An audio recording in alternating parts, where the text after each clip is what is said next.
Sameer sir. Thank you, Murtaza sir. I would also even I would like to add on Murtaza sir. Very well delivered, sir. Like the session was so calm. You took it so calmly, and everyone was so engaging during the discussions you took. Thank you very much once again. Um, with such an insightful beginning, it's now time for the second session. But before that, I would just like to brief out the day. Now, CA Purushottam Bajaj sir will give a session which would be on internal audit of hire to retire processes, after which we'll have a lunch break at 1 p.m.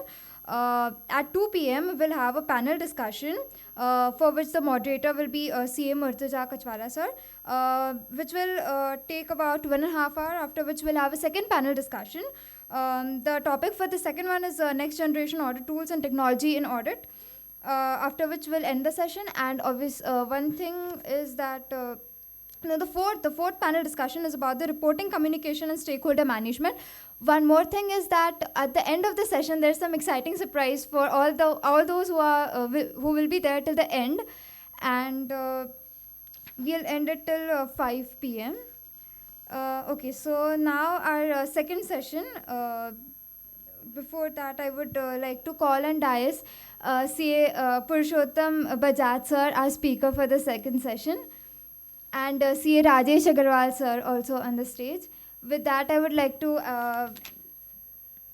invite on stage CA Rishikesh Badwe sir, the treasurer of Pune ICAI. Welcome, sir. A big round of applause for sir. Yes. Okay. Let me now introduce you all to the speaker, CA Purushottam Bajaj sir.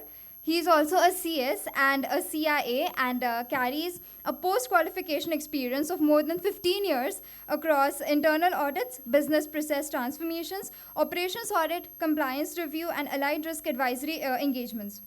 He is successfully associated with Ernst & Young LLP, Pune as a director with hands-on experience in developing and managing audit plans, client relationships, project management, people management, and managing the key stakeholders, including the audit committee. He has managed risk-based audits for key processes, for leading IT compliances, and has led the execution of multiple tracks of business transformation projects. I request CA Rishikesh Badwe sir to felicitate CA Purushottam Bajaj sir.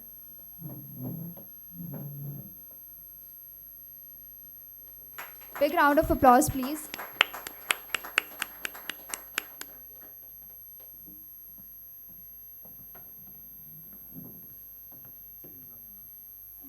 CA Purushottam sir to continue with the session. Yes.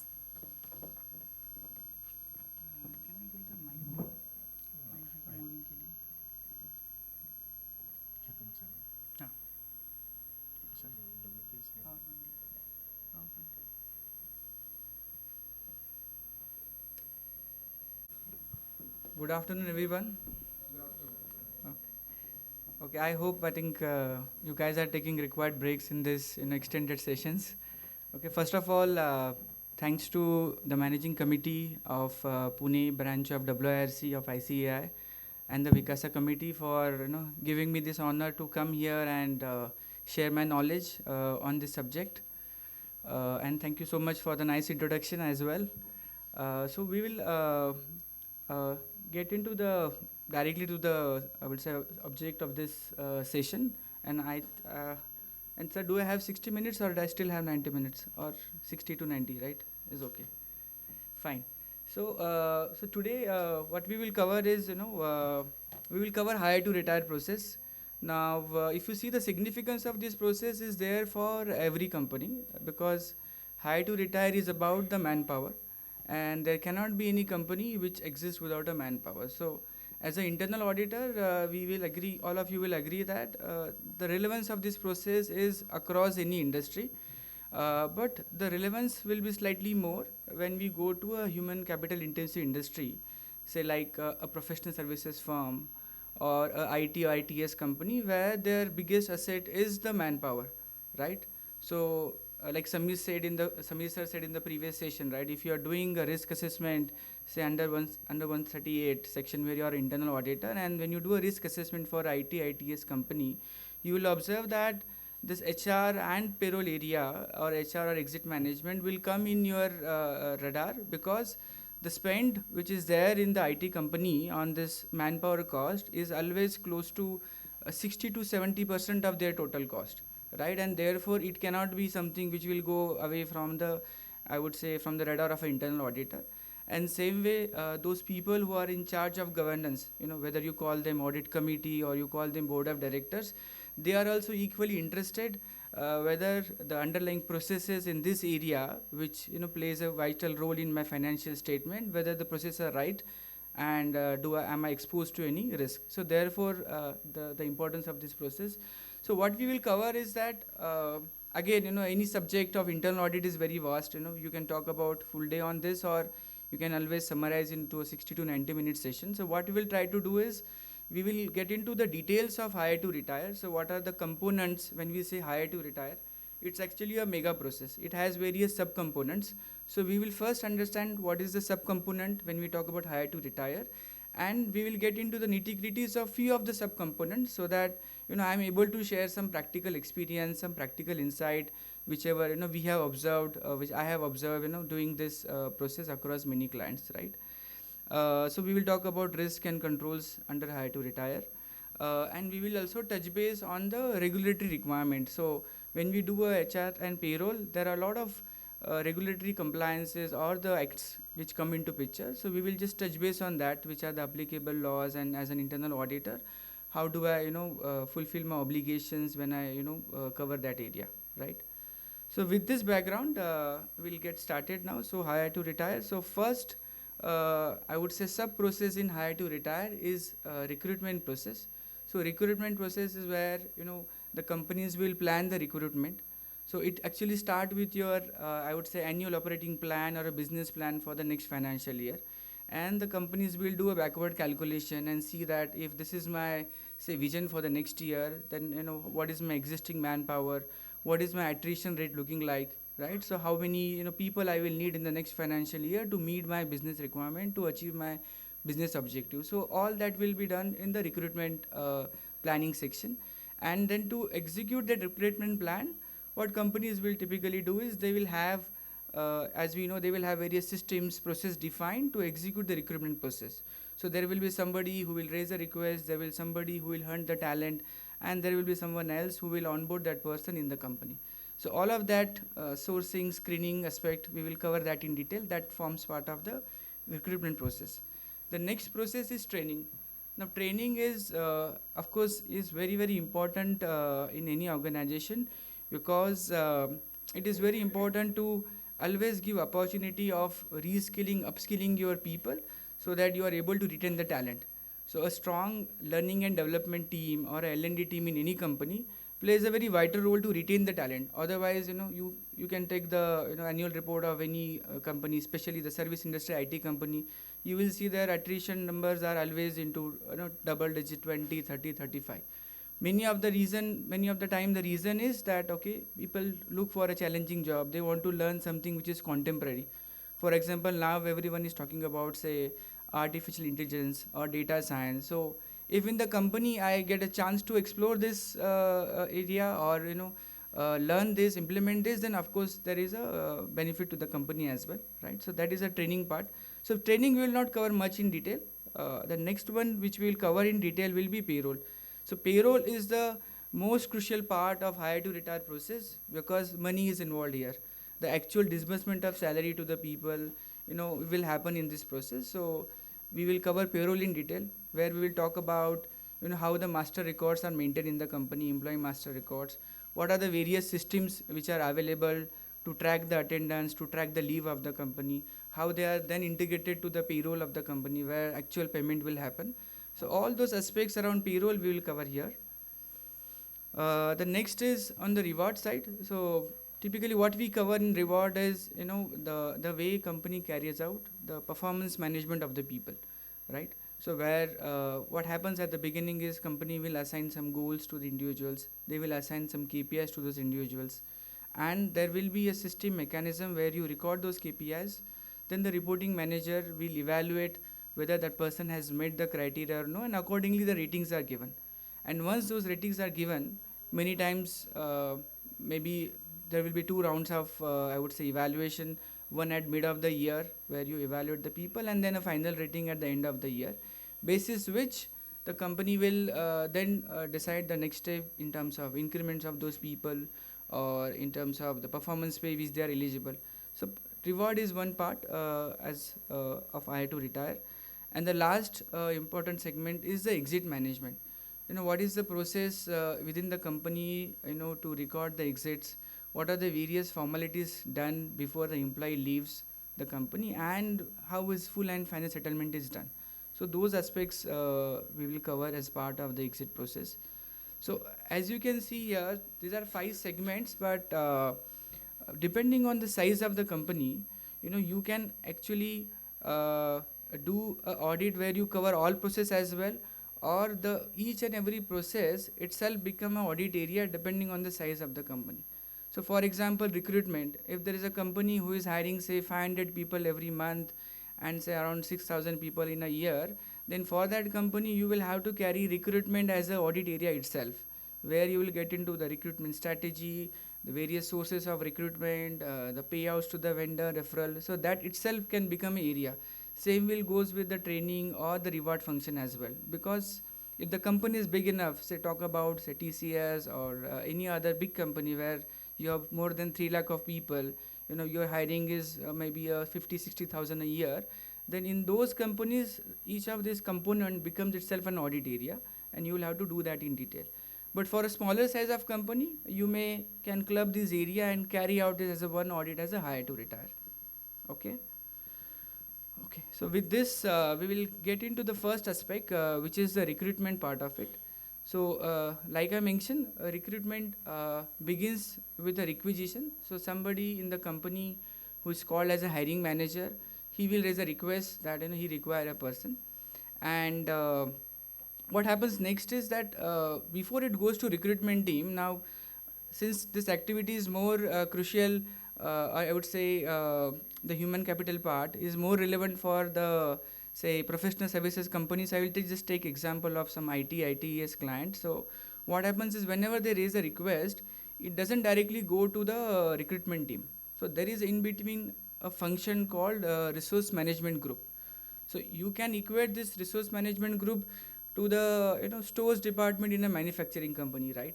So whenever in a manufacturing unit, if somebody from the factory or a plant wants to raise a request for some material, he will raise a request, and then it first goes to the stores department. He will check the internal availability, and if that material is internally available, then that's get allocated to that requisition, and requisition is closed. And only if you do not have that particular item in your stores, that request is then passed on to the procurement department to source the material. So similarly, on the human capital side, whenever somebody raises for a request, and I'm talking about typically, like I said, IT company where you have a pool of people, pool of talent, there it first goes to the RMG function, which is a resource management group. And what they will do is they will check whatever skill is required, is it there in my existing pool of resources, right? And in this, what I have seen is that there are many companies who have deployed the automation to simplify this process. Just to give an example, how they have simplified and ensured that the turnaround time to fulfill this is faster is that they create a skill taxonomy framework, right? So what is a skill taxonomy framework is that depending on what kind of skills I need to run my business, I will create a taxonomy or a framework of that. For example, I require somebody with Java experience, somebody with Angular, somebody with Pega, or somebody with any other experience. So I have a laundry list of skills which are required in my organization, right? And so what happens, the hiring manager, the first person here, whenever he raises a request, he will get an option to select from the drop down that, okay, now I require somebody with say Java, Angular experience, right?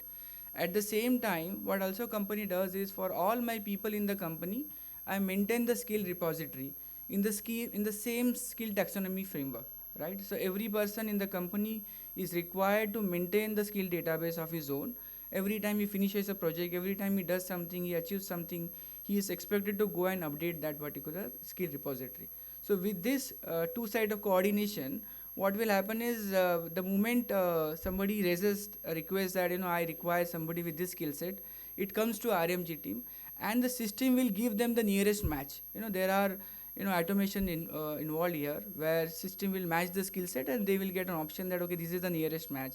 In that also they will come to know, okay, this is the biggest priority because say he is right now free, this person is getting free after 2-3 months. So those kind of automation is there, which you can be mindful or recommend to your clients where the volume of transaction is high, right? Then in recruitment, when person raise a request, there are typically two ways of hiring. One is called a proactive hiring or a proactive requisition. Other is called a reactive requisition. So proactive requisition is mainly which comes out of your business plan, right? So you had made a business plan. You believe that okay, you will get that piece of work, or this is an emerging technology in the market. Call it data science or AI or somebody with Python. You think that that is a technology right now, and I want to get more talent in that area. So whether I have a job or no, I want to recruit those people so that if I get an opportunity, if I pitch to the client, I don't have to run for the resource. I can tap the market faster. So that is called something as a proactive hiring, where I am required to maintain a healthy bench or a healthy pool. Okay, that is one way of hiring. Other way of hiring is a reactive hiring, where the team has got some business, and now to fulfill the requirement of the client, they have to immediately hire somebody. So they will raise a request. So that kind of request is called reactive hiring, and somebody I proactively hiring, though those people will not be immediately built, that's called proactive hiring. I think skill taxonomy we have already talked about. Yeah. So objective of recruitment process, the mainly function of a recruitment is to ensure that whatever request they get from the business, that is fulfilled in the fastest possible manner, and you are able to get the right talent as per the requirement.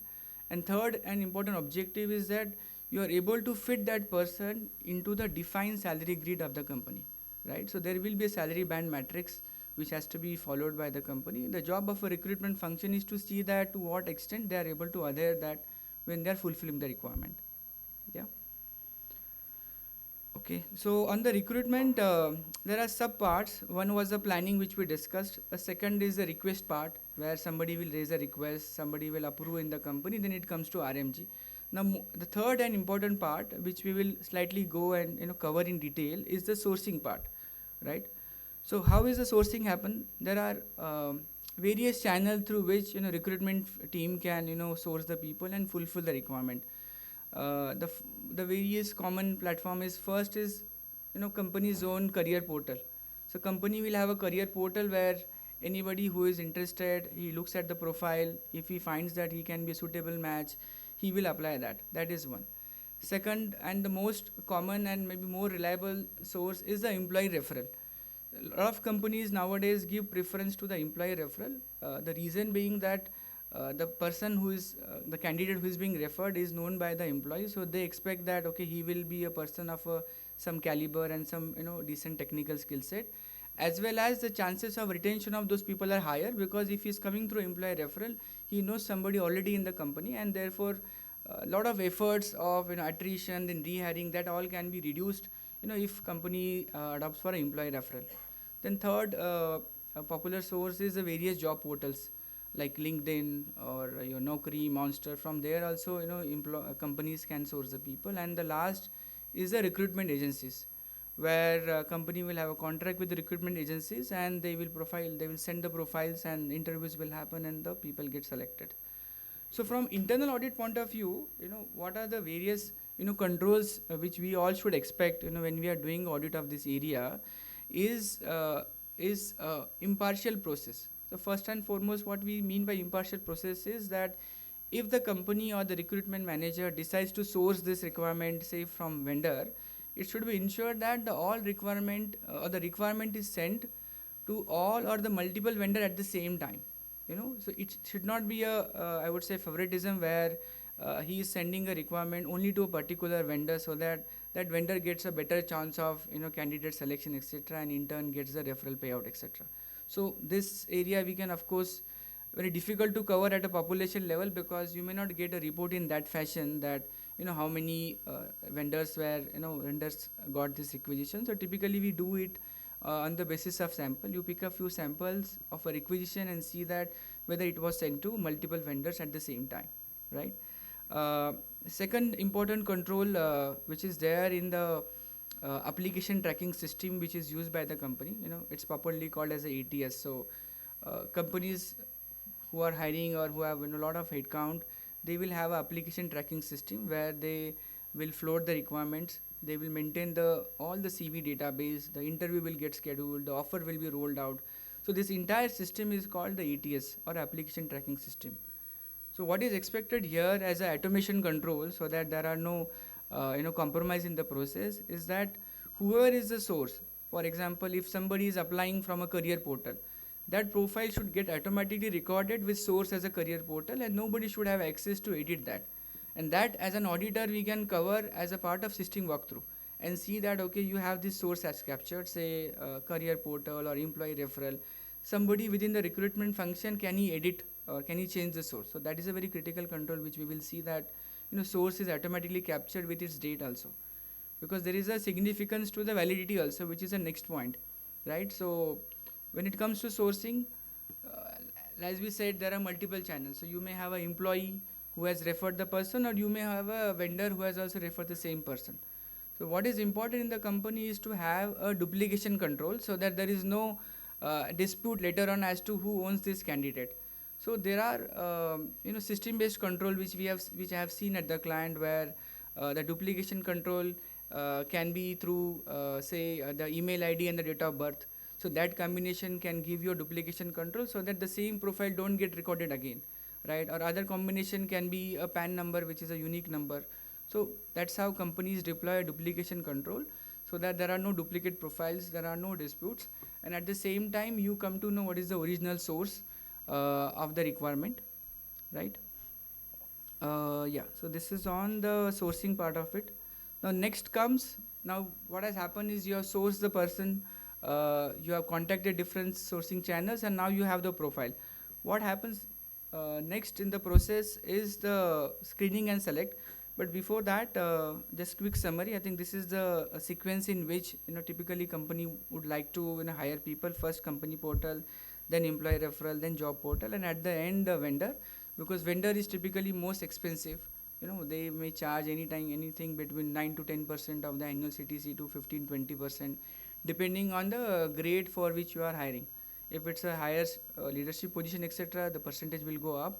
But typically it is, it comes around say 1 month salary, 8.33% and so on, right?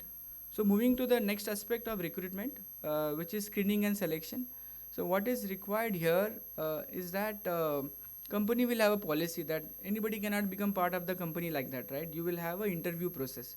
There will be an interview panel, which is expected to be a grade higher than the band for which you are hiring.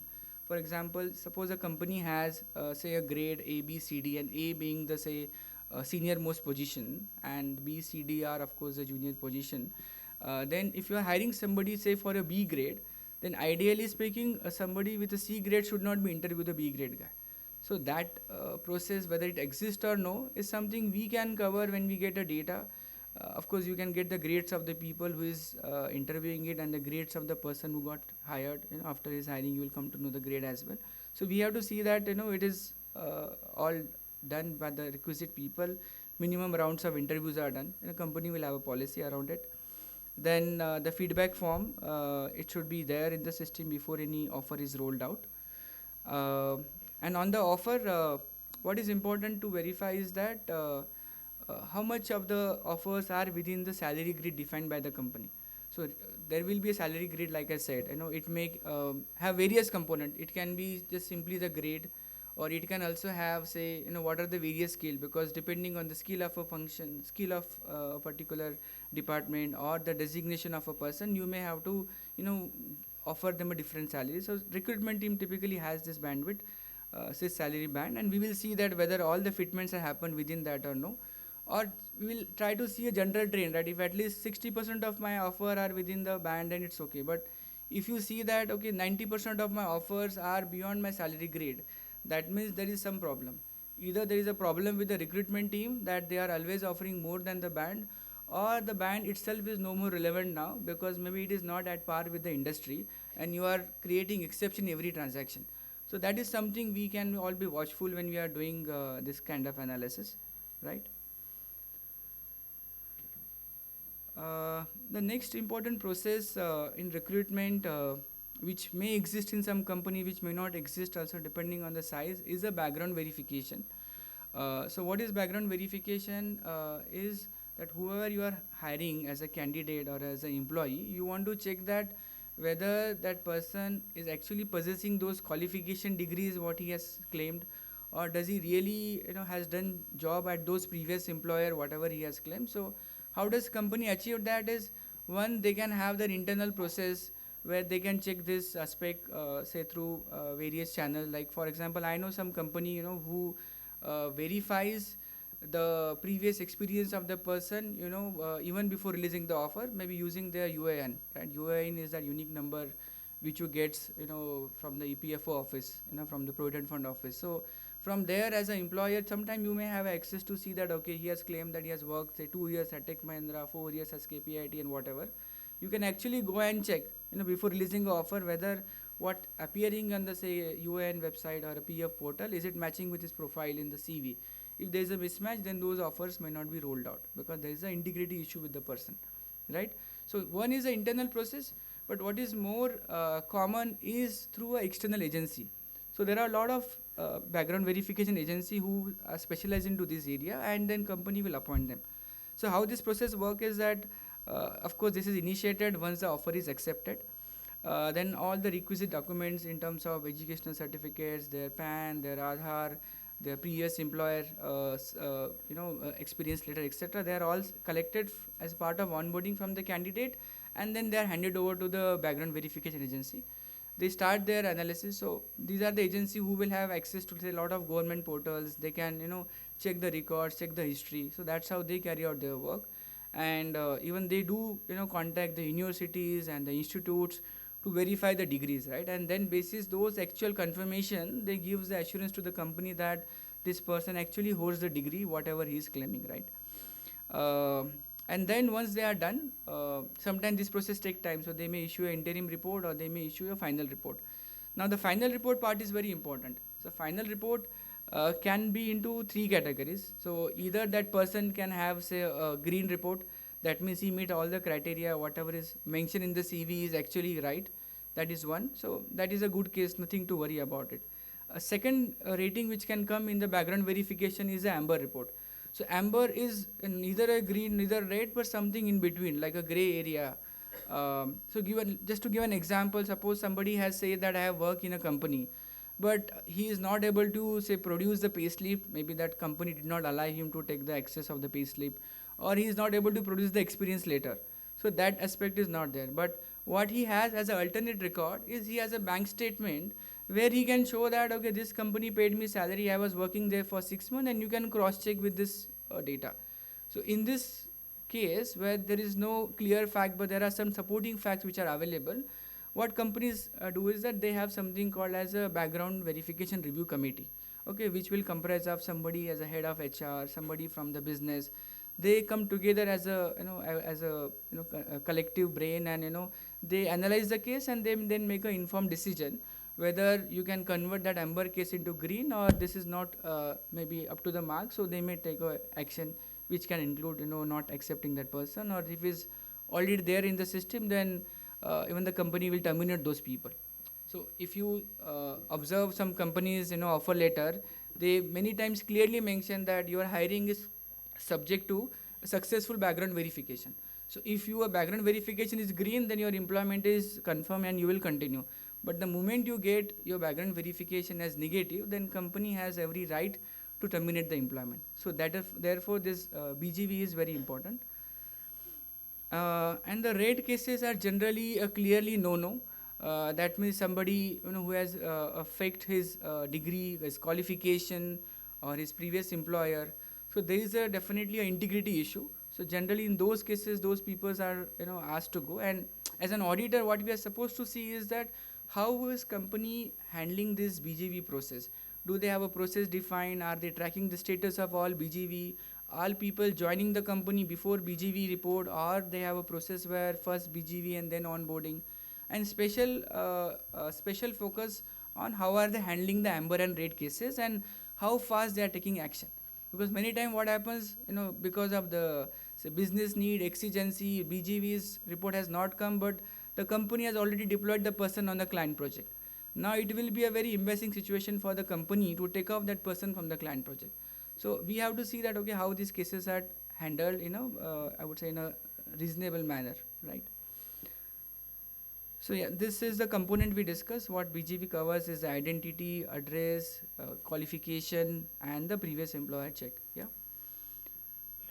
So with that, I think what we will quickly cover is on the recruitment, the typical observation. Whatever audit we carry out, what came as a practical insight, which all of us should be mindful when we are doing this area. So we'll just discuss the typical observation. So first section is the sourcing. Now in the sourcing, what can happen is the company has onboarded a vendor, but with an improper background. So one more point to add, in some companies with a bigger size, the way we have the background verification for the employee, they also have a background verification or a third party due diligence for their vendors also. So they will not hire a person without an independent due diligence report, where some company will go and check their legal entity, how they are incorporated, is it a partnership firm, is it a proprietary firm. They have mentioned some address, whether the office is really exists there or no. They have claimed some headcount, they have claimed some customer references. So whether whatever is mentioned in their profile when they approach to the company, so that all can be also validated through a due diligence for the vendor itself, right?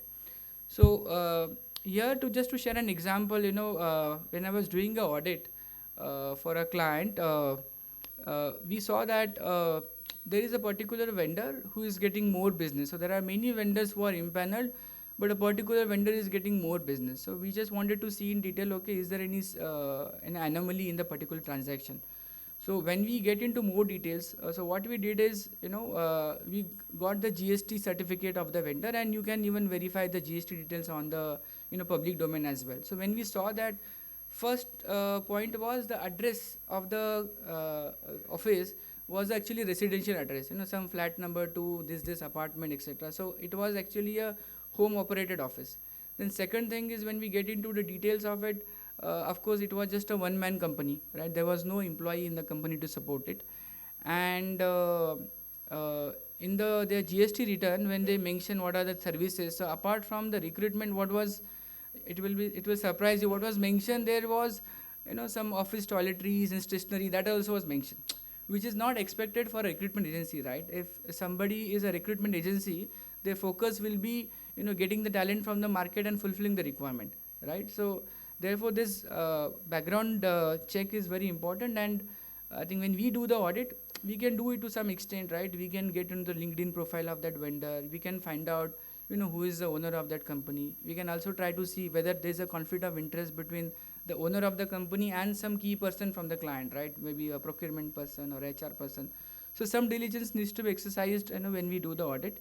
The next typical observation is on the preferential treatment, like I said, where when you want to get somebody from third party, you are not sending to all vendors, you are sending to a particular vendors only, because there is maybe a potential collusion between the recruitment team and the vendor, right? And third, which is very common, is the variation in the contract clauses. So company will have a contract with the recruitment agency, and there are three important aspects in the contract which I want to cover here. First is a commission rate. So what we will see is that for the similar skill, suppose whatever skill grade in the company, whether the recruitment rates are standard, right? It's not the case that to a particular vendor I am paying say 8%, to another vendor for the same skill the company pay 15%.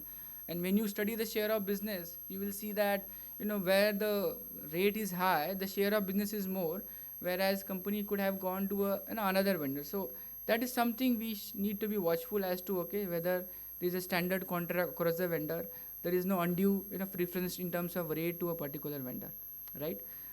Second clause in the contract is on the replacement clause, right?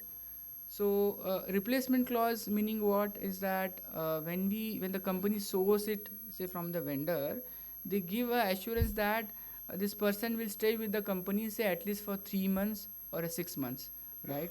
And suppose if this candidate leaves this organization within 3 months or 6 months, then company did not pay the referral bonus to that agency, right? So we have to see that okay, this particular arrangement is in a standard across the vendor, right? And the last is the retention clause.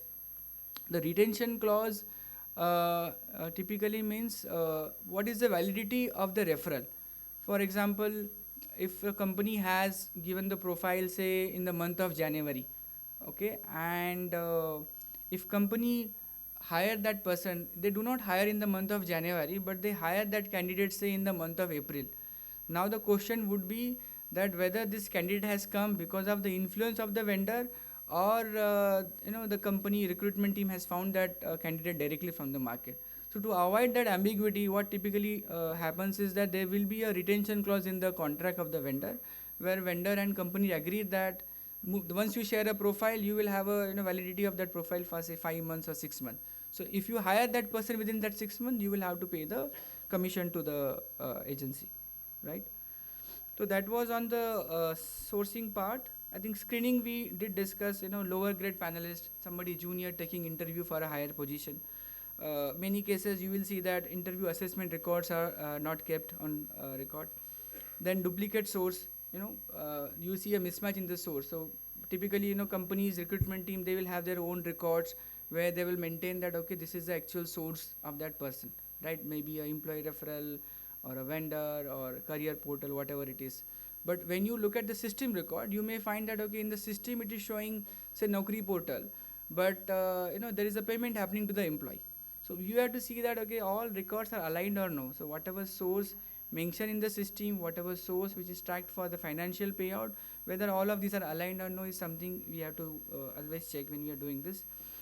Then we talked about hiring beyond band. The next point which happens many times is the ineligible cases, right? So referral payments happening in the recruitment process where it is not supposed to happen.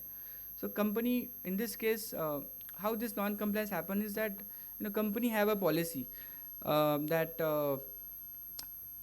the person has to stay in the company say for 3 months. If somebody refers it, that person has to stay in company for 3 months, and then only the employer referral has to be paid.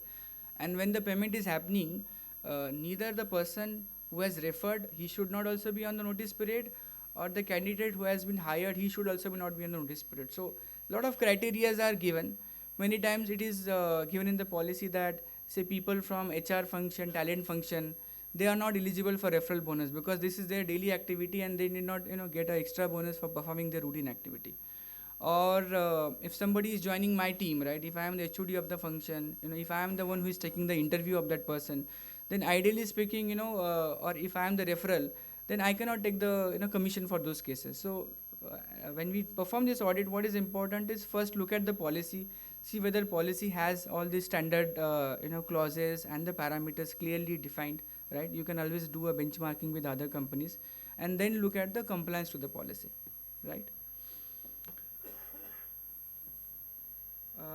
Next is on the BGV. Yeah, many times it may so happen that the BGV report is not has come, but the person is already onboarded. So we see that, and how companies handling the amber and red cases, right? So this was all about recruitment. Before I get into payroll, any question? Is all okay? Yes, sir.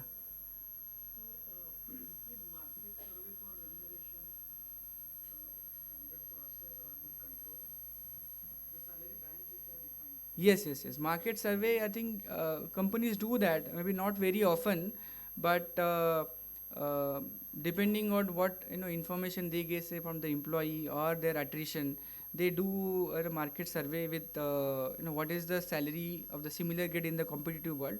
So there are agencies who will give you that information, and they will give you the result whether your salary grade is in aligned with the say average salary for that particular grade in the market, or are we too high, or are we too low. So that as a company, I think, yeah, you're right, sir. They do approach the agencies. There are agency like Musk, Hewitt, and they do that kind of research and give the market intelligence of the salary grade matrix, right? So that company can make suitable changes in their salary structure.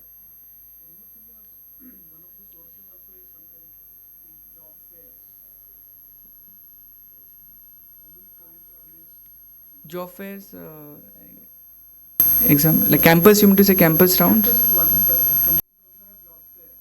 Correct. Correct, correct, yeah. The walk-ins, yeah, yeah.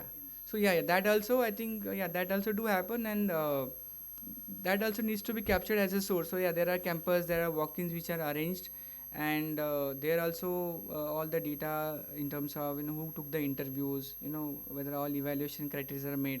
All those records are kept before you actually on board. So the diligence around interview, salary metrics, all that is applicable irrespective of the source. So you had any like specific point on that, the different sources you are referring to, right? Right.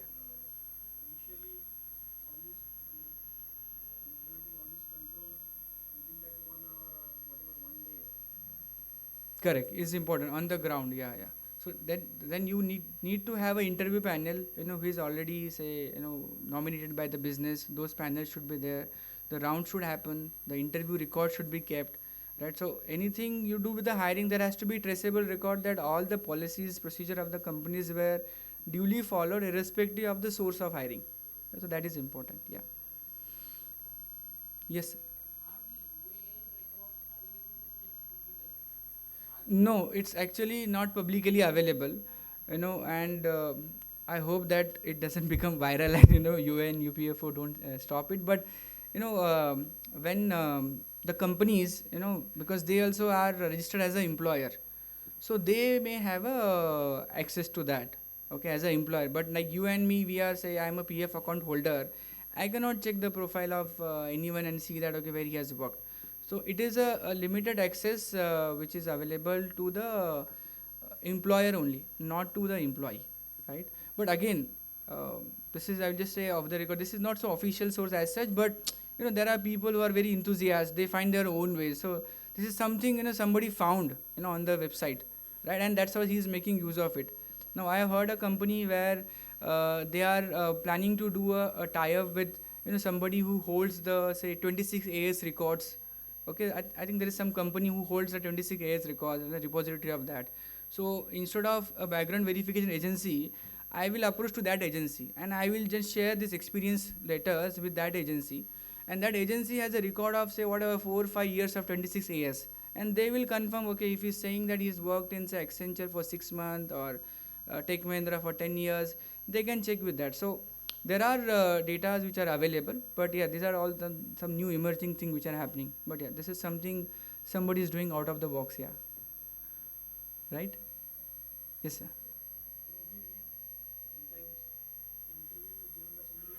Yeah. That risk is there. Yeah.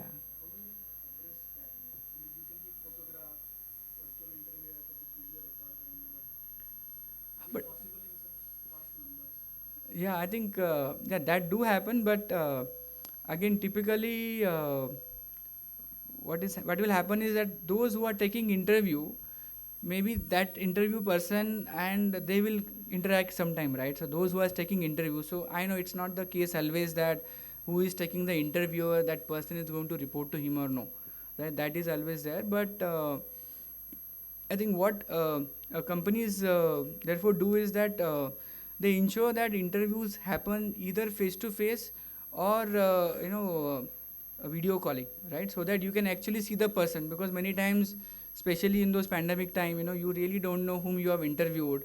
You will feel that he was very confident, he was very smart when I was talking because the camera was off. But when you actually see in the office, you then don't realize whether this is the same person I had interviewed. So those challenges are there, if correct. Correct.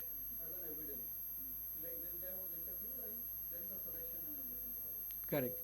So if it's a virtual interview, then of course, like Murtuza sir said, the interview will get recorded with the video on both the side.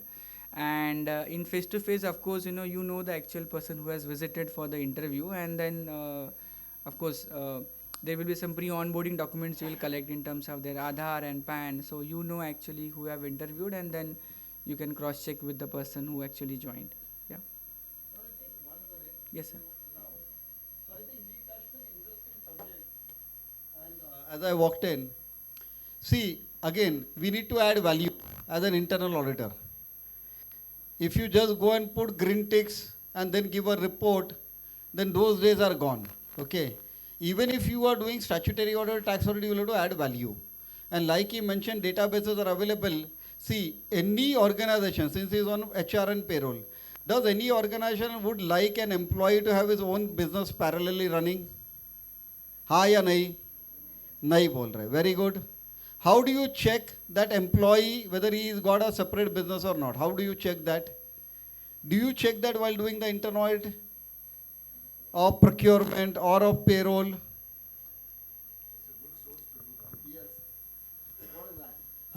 We have the listing of all the directors in public listed companies that's available out there. It's publicly accessible. Cross-check that with your employee and vendor database. Perfect. So I think what he said is, thank you, take all the PAN number, compare it with the DIN. And because DIN is PAN based, you will know whether that employee of that organization is a director in some company or not.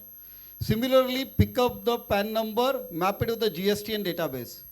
You will know whether those PAN numbers have got a GSTN number or not. GSTN number means they got a firm. They got a firm, pick up that GSTN number, map it with the vendor master and see whether they are supplying to the company or not.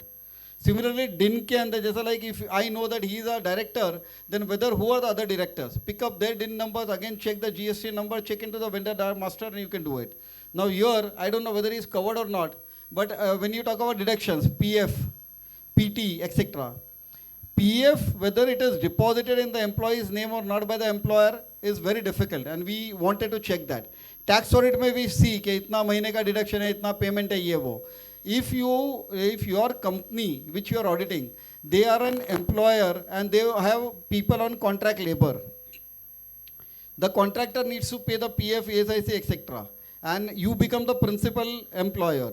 Then we tell them कि पिछले महीने का चालान ले लेना, check करना भरा है कि नहीं. अभी वो चालान में किसका भरा है मालूम नहीं था, लेकिन अभी EPFO का डेटाबेस है. Every employee gets every month a message कि ये महीना इतना contribution हुआ है, इतना balance है. EPFO में नंबर डालो मिल जाता है. सैलरी पेमेंट, मेरा जो सैलरी है मेरे अकाउंट में जा रहा है कि समीर के अकाउंट में जा रहा है. मोबाइल नंबर डालेगा, जीपे यूपे में तो आजकल नाम आ जाता है उधर टक. So many databases are accessible, public information is available. Only one more last thing I'll tell you and then I'll hand it over. Sorry. अभी समझो नीचे गेट पे गाड़ी खड़ा है किसी का, wrong parking, and someone does start shouting कि किसका गाड़ी है. How will you find out किसका गाड़ी है? Right? The moment you put the vehicle number, you get to know what is the make of the vehicle, what is the color, who is the owner, etc. etc. Sub information available hai. One client, I was doing real estate construction audit, procurement ka, and he said कि like 10 trucks have come, every day 10 trucks come. 3 brass रेती लेके आता है, सुबह 4-5 बजे रेती आता है, बिकॉज रेती चोरी का ही आता है, ड्रेजिंग बंद है, राइट. 4 बजे खड़ा रह के देख नहीं सकता है. चलान है, स्टैंप है, सिक्योरिटी का स्टैंप है, सुपरवाइजर का साइन है, but it is a sand, it is a mountain of sand. वो डालते जाता है, वो माउंटेन देख के, पहाड़ देख के, वो ढेला देख के मालूम नहीं पड़ता कि 30 ब्रास है क्या नहीं है. तो आई से do you have vehicle number, कौन सी गाड़ी में आया है, नहीं है. वेंडर को बोलो चलान पे व्हीकल नंबर डालने के लिए. 3 महीना they were putting the vehicle numbers and we put them in Excel and then we tracked it with the परिवहन database. एक 3-wheeler था, एक 2-wheeler था, 3 ब्रास रेती आई थी उसमें. They recovered about 17 lakh rupees from the contractor for last 6 months. 17 lakhs. So I think, see, technology is advancing. All regulators are collecting huge amount of database. Since we touched upon that, I just thought I'll touch this. API analytics you should definitely do if you want to be an internal audit. Whatever publicly available data is there, see how you can use it in your internal audit. What can you add value? How can you do it? And it is simple Excel, VLOOKUP, I can call it simply, but otherwise you can write queries in SQL, Python, and tuck, you can do it, okay? And WRC is now conducting courses on Python and SQL. I hope you guys know that. 60 hours, only 9,000 rupees, SQL, Python mein coding with Power BI and Power Queries. Then 40 hours, 6,000 rupees. We are teaching you Tableau dashboards kaise banana hai. And we are talking about agile reporting now. We take all the database, go and drag, drop, and you can keep on showing how the bars and graphs are changing. So there is so much more which is happening in the world. Sorry. Yeah, thank you so much, sir, for sharing those insightful points. Yeah, but I think what sir has mentioned is true, right? And that is how we should do, right? Vendor PAN, employee PAN, and just try to correlate that. Do you find the same PAN number in employee PAN and vendor PAN? So that's very, very important to see that, and there is no dual employment, right? Especially you all of us heard about moonlighting, etc. So that is something again you can check with the EPFO data that okay, you see that okay, maybe iska PF bhar raha, but koi aur bhi uska PF bhar raha hai, right? So that is very important. So I think, the people on the ground, the first line of defense, I think they are also becoming vigilant day by day. So it's all depend on the person who is, sitting at that line of defense, and then they become more creative and start doing new things, and then the others can definitely follow them, right? So with that, I think we will shift to payroll now. So what is payroll? Payroll is about maintaining the master records, maintaining the attendance mechanism, having the leave database. Then what is next aspect of the payroll is to ensure that salaries are paid on time. Whatever is the statutory obligation, any deduction which the company needs to do, they are all being done, and it is deposited to the respective state or the central authorities, right? So that's the objective of a payroll function. So we'll just get into more details of it. So first comes the master record. So there will be a master record in the company, where they will capture the salaries and all the breakup various components of the earnings in the pay register. Then there will be, whenever there is a salary revision, there will be somebody who will update that, and we have to see that there is a maker checker around that. What is important for payroll also is that anything which we see as a earning component in the pay register, what we have to see is that whether it is backed by the employment contract or it is backed by some company policy. Otherwise, there should not be any earning component in a pay register which is not backed by anything. So what typically, which we do or I do personally when I do this audit is that get into details of each and every earning component. So you may have basic, HRA, special allowance, other allowance, then you will suddenly have say performance bonus, overtime, then you will say night allowance, call allowance, project allowance. So there will be different payments depending on the industry for which you are doing the audit. What we have to see as an auditor is that whatever you are paying, either it's covered as a part of employment contract, it is CTC say RI, or there is a company policy. Without that, just somebody said, a project manager requested, ye isko payment de do. Payment should not happen like that. So we will see that there is a procedure, there is a policy, and everything is happening after that, according to that. Then next is the deduction part. So when you look at the pay register, you will first see a lot of earning components. After that, you will see a lot of deduction component. And deductions can be of broadly two nature.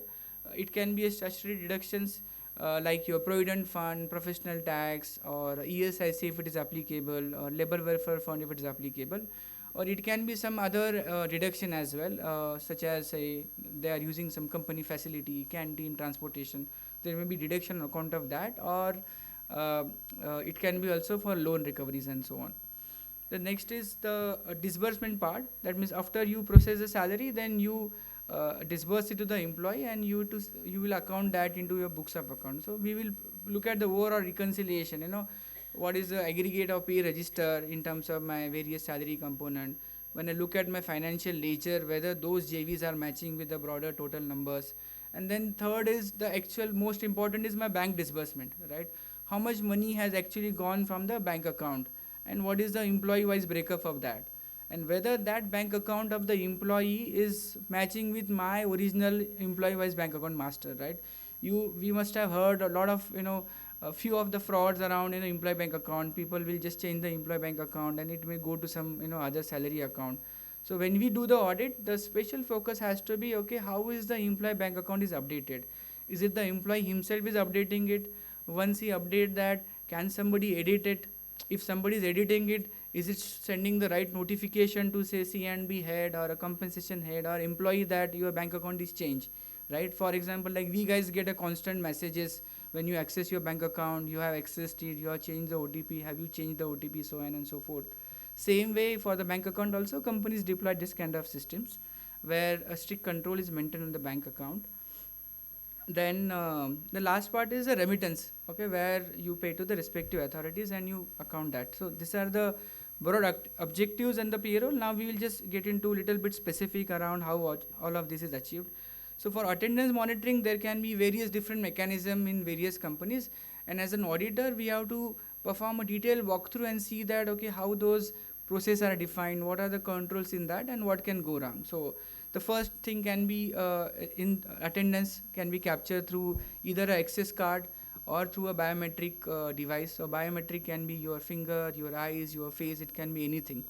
And as all of us would agree, the biometric systems are better than the access card, right? So in access card, an employee can give access card to someone else and he can also swipe in, swipe out on his behalf, which is not possible when it's a biometric device. So we have to see that, okay, what is the company's policies, how are they tracking in and out time, how are they deciding in terms of the overall attendance, who is present full day, who is present half day, all the configurations are right or wrong, right? The next possible way of recording attendance is a timesheet. This is more popular, say, in the service industry or ITS industry, where there will be timesheet.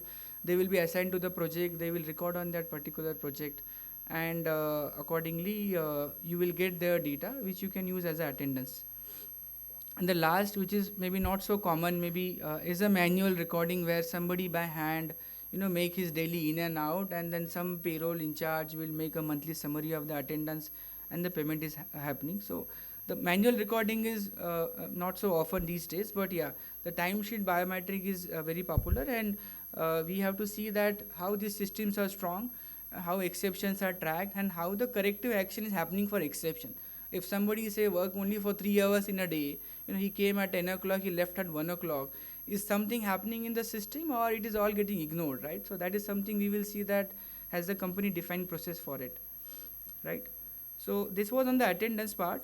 Just to quickly touch base on the leave management, what are the various types of leave and how they are different, in terms of nature. So first is the earned leave. So earned leave is typically, which has a character of it can be carried forward to the next say leave period. Then again, the encashment part all depends on the company to company, but what at least I have seen personally is that companies have become very cost conscious these days, and encashment is generally not possible when you are active in the company, right? So during the tenure they are not giving employment encashment. Again, it's a company to company. They are promoting employees that they take leave, and at the same time the financial burden of the company also get reduced, and typically the encashment happen only on the separation. Next is casual and sick leave. We can talk about this together. So these are the leaves which will get lapsed in the same financial year or same leave calendar year and don't get carried forward to the next year. Right. Third is the maternity leave, which is of course applicable only to a female employee of the company. And there has been a drastic change to this act a few years back in 2017, where the paid leave duration has increased to 26 weeks now, and the duration for which the female employee should be in the company has been reduced to 80 days in the last 12 months. So we should know about these provisions and see that company is compliant or no. Paternity law, to the best of my knowledge, there are no laws as of this stage right now. So of course, I know some companies who give 6 months parental leave also to the employees, but yeah, this is not mandated by law, all driven by the policies of the company. The last is the unpaid leave or a leave without pay. When employee exhausts all the leaves and he wants to still go for a leave, then he chooses the last option, which is a leave without pay, which will directly hit his payroll, right? It will get deducted. So all other leaves are, so to say, are a paid leave where your leave balance get reduced but doesn't impact your take home salary. LWB will something is supposed to hit your salary, and that's how we will see that has the company does have a process to track these leaves. Is it going to the payroll team? Because I have seen in some company where employee was recording LWP in the system, but just because the HR person never shared as an input to the say payroll team, they never did the deduction of leave without pay. And once we get into the details of okay, what is the quantum of this, maybe the client has a existence in multiple geography. We looked at the data of multiple countries, got the leave without pay data for last 1 year, and there was a significant recovery of close to 80-90,000 just because the person who was doing payroll was ignoring the LWP input. Okay, just because there was a coordination issue between HR and payroll. So this is important. So on the payroll, just to cover the important aspects, is that the salary, whatever is the salary mentioned, it has to match with the source document. So there has to be some mechanism. So there are two ways it can happen. One is that we have a clear segregation, which we have to see when we do the audit, that there is a HR function, who will update the salary, and there is a maker checker, right? It's not like one person update the salary and that salary is, sort of finalized.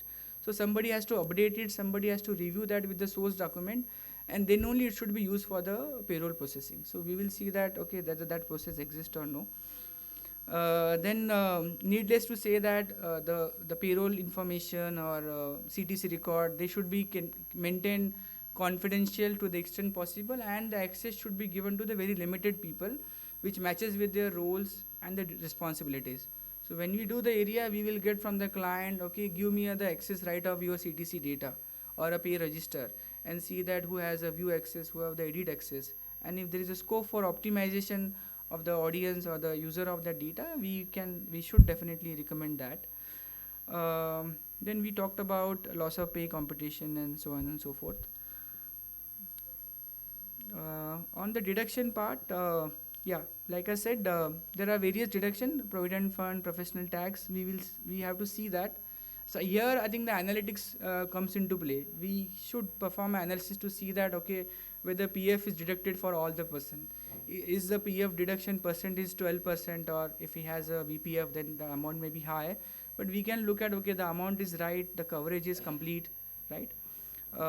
This all is applicable for anything, right? If I talk about, say, a professional tax, there also we will see that, okay, whether it's getting deducted for everybody or no, right?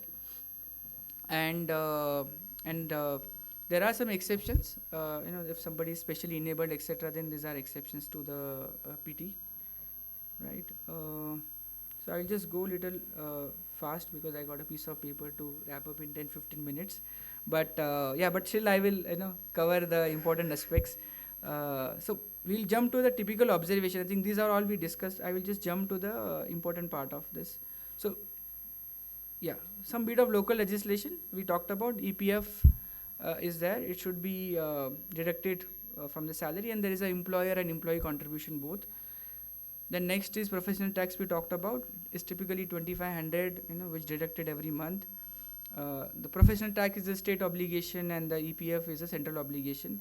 Same with ESIC also. ESIC, again, there is applicable criteria. If the salary of the employee is below 21,000, then only it is applicable. Gratuity. I think gratuity is a very important subject, and very close to the I would say heart of the audit committee or board of directors. They just want to ensure that there is a compliance to the provisions, because if any non-compliance, it can have any implication to the extent of fine, imprisonment, anything. So they are always watchful and mindful to see that, okay, is my company compliant to the gratuity.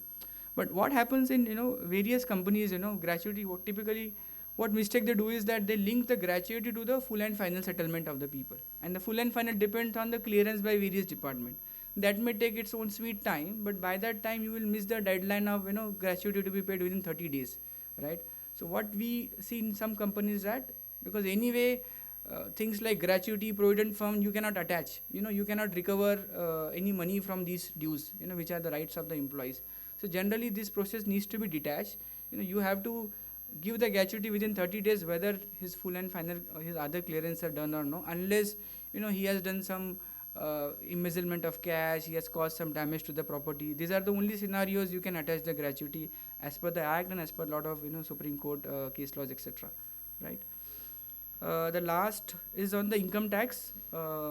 Again, here also we can do a rough analysis and see that, okay, if somebody's income is say 60 to 70,000 per month, considering all the basic exemption, 2 lakh of your housing interest and other ATC, etc., he should be paying some TDS. But if you see that okay, somebody is withdrawing 1 lakh 1 month but still no TDS, is something worth probing and asking for investment declaration and see that okay, how he is able to avoid TDS despite of earning a lakh per month, right? So these are some analytics which we can do.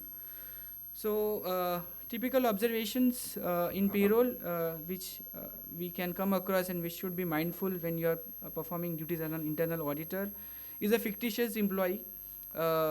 Very difficult to catch but very important to do analysis on our part. So how we can do is fictitious employee is that somebody's salary is getting processed but that person don't exist, right? So how will we see that? Okay, we will see that okay, whether there is an attendance record of that person, he is applying for some leave, there is an independent team of IT function who has assigned some asset to him.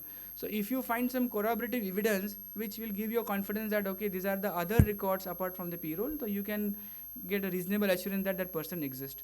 But it is important that we perform these checks. Then maker checker, as I said, nobody should have a full discretion to the CTC. If somebody updates it, somebody else should verify. Unwarranted access we talked about. The input to the payroll should be automated to the extent possible. If there are some manual process, then we have to reconcile, okay, what was the joining date as per the manual input, what is the joining date as per the system record. So there is no mismatch between the two. The pro rata salary is a very common thing where you find a error, right? Pro rata is that if somebody joins between the month or leaves between the month, how do you compute their pro rata salary? So there is no, I think on this also currently there is no law defined, but there are companies who will divide it by say 31 days, do it on a calendar days. Some companies follow a working day approach. They will find out the working days in a month and then decide the pro rata. Whatever is done, I think what we have to say is that it is done consistently, right? Whether you follow a calendar day approach or a working day approach. Then, yeah, department clearance, doing the F&F without a proper clearance is also a possible issue. Gratuity we talked about. Salary variation and headcount reconciliation is very important because many times company may have a manual record for payroll, and for a particular person his salary is supposed to be 10 lakh, but while doing something you added one more zero, the process owner added one more zero, so that 10 lakh becomes a 1 lakh, right? So if the company has a process of salary variation, they will check what was the salary drawn in the last month, and if they see a sudden hike, they can get into the details. So that process is important. I think other important aspect on the PF, which I think we discussed, there was a Supreme Court clarification which all of us were aware that if somebody's salary is up to 15,000, okay, then whether you call it a special allowance or other allowance, but if he is getting that money irrespective of any performance criteria or any variable criteria, that should be added while calculating the 12% of provident fund, right, which was a clarification brought by the Supreme Court. But this is more applicable only to the people whose salary is beyond 15,000. If it's already beyond 15,000, then there is no implication of that ruling. Okay, so yeah, these are some other observations. I'll just move to the next part. Exit. I think exit, the quick process is, people will resign. There will be a system. They will resign. It will, create a clearance across various functions, and they should. Of course, complete all formalities before they exit from the company. Right. I think this is what very related to what Murtaza sir has mentioned, that data analytics is very important when we nowadays whenever now we do internal audit, and what we can do give assurance to the say audit committee or board of director is that include a section of data analytics in our internal audit report. Okay, and why we add that is to give the assurance to the say audit committee or board that wherever possible, to the extent we have done the analysis at a population level, so that there is a higher comfort, right? So, and of course you can once you go through the list, you will see that most of the things could have been done at a population level, and only where we have to resort to the sample we have done sampling, right?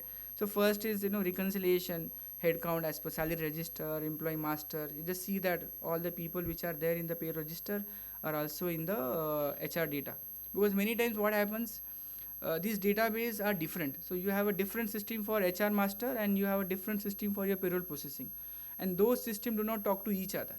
and that gives a higher risk, because then you can add some employee in the payroll register without the knowledge of the HR function also, right? So therefore, these reconciliations become very important whenever you have a non-integrated systems, right?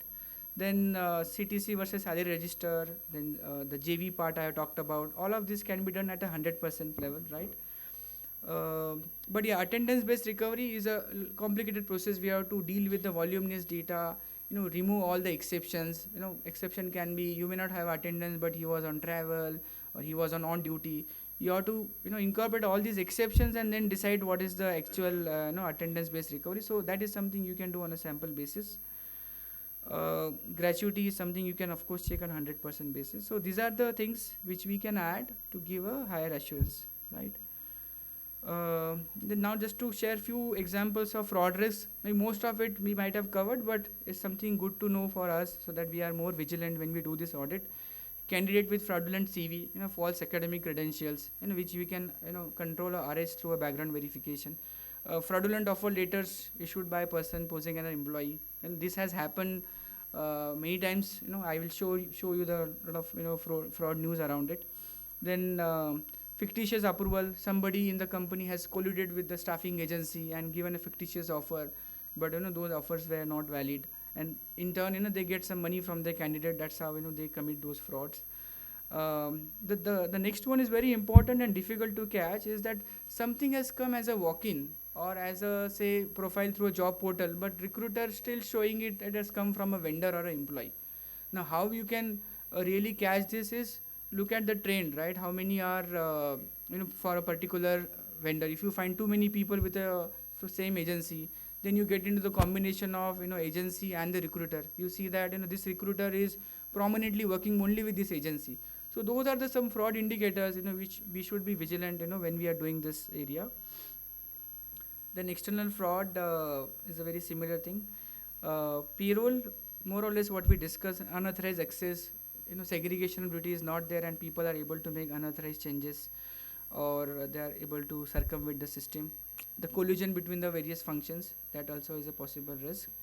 And the dummy supportings, payments are happening but the underlying supportings are not verified, and so on and so forth.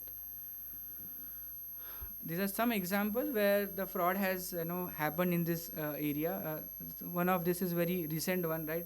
If you see the news here, a man puts unemployed wife on payroll for 10 years and cheat the firms, right? And so how this will become possible is because of all the previous thing which you talked about, that HR system is not talking to the payroll system. This guy is in charge of the payroll. He is easily able to add the employee. There's nobody is looking. There's no maker checker, right? Whatever he does is a final. So those are the weaknesses in the system which give rise to the possibility of fraud, right? Then this was also news about TCS a few months back. Again, a collusion between the employees of the company and the external agencies, where they collected money from the candidates, and the tune of the fraud could be 100 crore as well. And similar thing happened in some other company where there was forged offers. So just why I highlighted here is that we are more vigilant that these things do happen. It's not only on theory, it is happening in the real world. So last 5 minutes, just to summarize whatever we discussed. So the first and foremost thing when we do this audit, like even Samir sir and Murtaza sir mentioned in the previous session, is the definition of scope is very important. Whatever we are doing get mentioned, and whatever we are not doing. For example, compliance we are not doing as part of the audit, or like sir mentioned, they are not giving me a senior management salary or confidential. Then we clearly mention that fact, so that if tomorrow something get discovered, we always have this report handy to show them that okay, it was specifically excluded from the audit. Then process understanding and system walkthrough is very important, most important, that we have to understand the process in such a way that we can get into the skin of the person who is doing it. Then only we'll have a clear visibility, what wrong things I can do, right?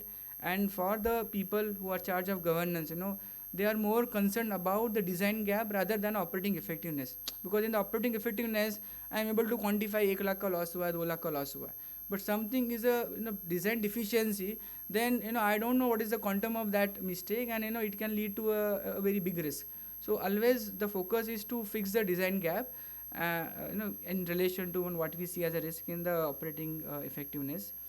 The next is that we should do a research and understand what are the applicable laws. So you may do a payroll audit for India, you may do audit say for abroad. For example, in US there are states where the payroll frequency is weekly, semi-monthly. So we should know these laws and see that company is applying, is compliant with that. Overtime also depends country to country, right? In US there are laws on the overtime, they call it FLSA law, but in UK it is driven by the employment contract. Redundancy pay, sick leave. So there are laws around this which we should be aware when we are doing that area. Anti-discrimination laws are very important, especially in the Western country. Again, there are certain questions which you cannot ask to the interviewer also. For example, what is your marital status? What is your date of birth? You'll get surprised. Even nationality for that matter. If something is nothing to do with the job directly, that's not a question worth asking, right? And if you ask, you are violating the discrimination laws, anti-discrimination laws in the country, and the company may be at an exposure. So that education needs to happen, even at the people on the ground who takes the interview. And the same way, rejection database is also very important, because if you are rejecting some person, you have to, the company has to prove that it is an objective rejection and it is based on the merit of the case, and there is no undue favoritism of a person of the local background or any other thing. So how the company will prove? By keeping a data of rejected candidates, so that if any inquiry comes, they have a answer to that. Other important aspect which I will just update you in brief. I think all of us know that the labor codes are coming, which are going to subsume a lot of existing laws such as Payment of Wages Act, ESSC, etc. But I think to the best of my knowledge, current status is that the act is, of course, they have got the Lok Sabha, Rajya Sabha, all the parliament permission, even the assent from the president. But now these laws have some enabling provision. That means the government or the central government has to notify these laws, and then only it will come to force. So the law has been enacted, but it is still not come to the force because the notification has not come. Many of the states are still in the process of drafting the provision, drafting the rules, taking the public opinions, and hopefully this will see more fraction probably only after the election, right? Because they don't want to touch this subject at this point in time. Then vendor-based sourcing we discussed, frequent referral, all of that we discussed, right? We will have to see that combination. Background verification, I gave you an example, right? How we looked at the GST certificate, legal structure, etc. And automation plays a lot of role, right? More and more automation in the process, the chances of error or misuse of the function is less, right? If you have a recruitment system which is directly talking to a HRMS, then salary once updated here automatically goes there without any intervention, right? So that is how the data can be in sync. That is one. Other is same for attendance also.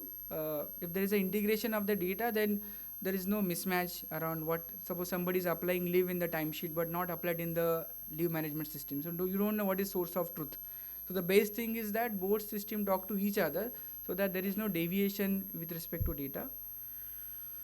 So there are higher risk, as I told you, if the systems are not integrated, employees there in the system, not in the other systems. You have to pay special precaution when you are doing an audit of a company who has a presence in multiple geographies. You can take a payroll of multiple countries and see that this guy is getting salary in Germany also, in India also for the same period, right? So those mistakes do happen, I have seen that in some company. Then yeah, automation around condition-based recovery and so on and so forth. Yeah, I think this is what I think. Rest of the things are in a way summary of what we discussed, right? So I don't want to repeat the same thing, but I think in nutshell, we tried to cover the key aspects, special focus on payroll, exit management, attendance part. Yeah. If any question, happy to answer. I don't want to, be a roadblocker between your lunch, right? Yes, sir. How has remote working adversely affected internal auditor in terms of having to do more to check their actual participation? I think I do agree. I think remote, you're saying interaction with the client to that extent, or doing the walkthrough in person. That a large number of employees are working remotely, whether they are actually Yeah. employee or they are actually remote. Correct. I think that is a challenge in the remote work, but I think in manufacturing, if I go by industry, I think manufacturing, this problem is not there, right? Because manufacturing, you need to be at the plant, at the site, except if you are in the sales role or so on and so forth. But for the other service industry, I think how companies are. May I request everyone to wait for 1 or 2 minutes? At least we'll do a vote of thanks for him. So I was saying, yeah. So for a IT or for a service industry, I think how companies have come with the alternate mechanism is that they have access to the system login of the employees. Okay, if he is using the company system, again here also, if he is using only the client system, then again they don't have visibility on that. But yeah, there is a record, alternate record, like company system. They can check your login, logout, and if it's a say in a IT company, if it's something needs to be billed to the client, then I have alternate mechanism, right? So if somebody is saying, okay, I work for on this project for so many hours, but I don't see monetization of that in terms of my actual realization. वो बोल रहा है काम तो किया लेकिन billing तो दिख नहीं रहा है, right? Then that is how I can check, okay, there is some problem. He's saying I'm work for the project, but I don't see billing to the client. But yeah, that risk is there. But in that also, if it's a time and material project, you can find it out. But if it's a fixed price, a milestone kind of a project, then yeah, I think companies are, that is what something I also hear in when I listen to the audit committee members, that there has to be some mechanism to gauge the productivity of the people and figure out. But a lot of that relies on the reporting manager. If your team is not functioning, I think reporting manager is expected to keep watch on them. Yeah, thank you. But before everyone starts stepping out, he deserves a huge round of applause. A round of applause for him. Excellent. And I think between the two sessions, I want to take less than 2 minutes. So in the 200 series, Samir mentioned about internal audit planning, and he very clearly brought out those 5 areas. So like, how do you create an audit universe? And either in an organization, you do an HR audit end-to-end. If it is a small organization, finish it off quickly in 20 days. 4 weeks to 6 weeks is the audit time. But if the organization is too big, and if you're going to take 4 months to complete, then break it up into recruitment, reward and recognition, payroll, learning and development, and select which one is high risk. If payroll is high risk for that company, pick it up. So that is what is a 200 series which he talked about, the plan. Identifying what to audit. Then we came to 300 series where we said planning the internoid assignment. When you pick up that payroll, then how do you do the planning of that? So sampling, analytic procedure, and I think he had a slide number 22 which detailedly said कि like किधर analytic procedure, किधर sample लेके क्या करना है. So I think excellent, well covered there. Then I go to documentation.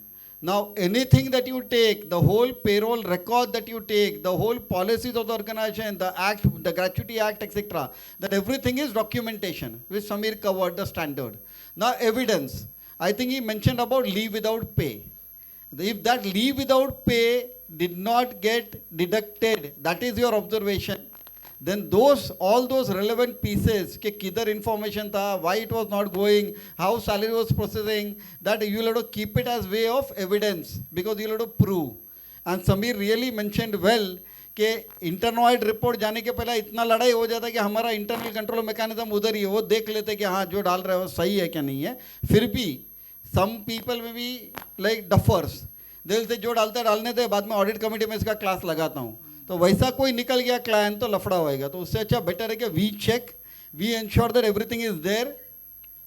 And hence in internal audit I think penetration, digging deeper again and again, not scratching the surface, and precision. Whatever you write, you have to be absolutely correct, and it should be supported by evidences and working paper. No hearsay. किधर गया, किसी ने कुछ बोला, उसकी बात सुन लिया और रिपोर्ट बना दिया तो बहुत पड़ेगी ऑडिट कमेटी में जाके और मैनेजमेंट से भी, right? So I think he covered that also quite well. And of course, in the next panel, we'll cover the whole analytic procedure and all of those very well. And in the last one, we'll also cover communication with those charged with governance, communication with management. We'll cover the reporting, individual observation rating, individual report rating, and all of those we'll cover in the last panel. But this is how the standards are falling in place. I think he also covered one on objective. So like in your report, there should be an objective. What is the objective of doing this payroll audit? To ensure that the whole payroll process is working, all the controls are in place, and all the risks are getting mitigated or they're getting identified on the time. So something like that will have to come out. ये audit का purpose ये नहीं है कि जाके fraud find out करने का है. Then it will be a separate forensic assignment. FAFD standards will be applicable. If there is a fraud which has happened and they want you to do some work, and like we said in the morning, agreed upon procedure assignment. So let me not take more time, and over to Siddhi for a formal vote of thanks. Siddhi, sorry. It's okay, sir. It was such an engaging and informative session, sir. Your expertise and presentation skills were truly impressive. Before we conclude, one small from the committee that at the end there will be an attendance taken of all the members, and there will be a surprise gift to the ones who wait till 5 p.m. And thank you very much, and I request everyone to have the lunch on the terrace. Thank you.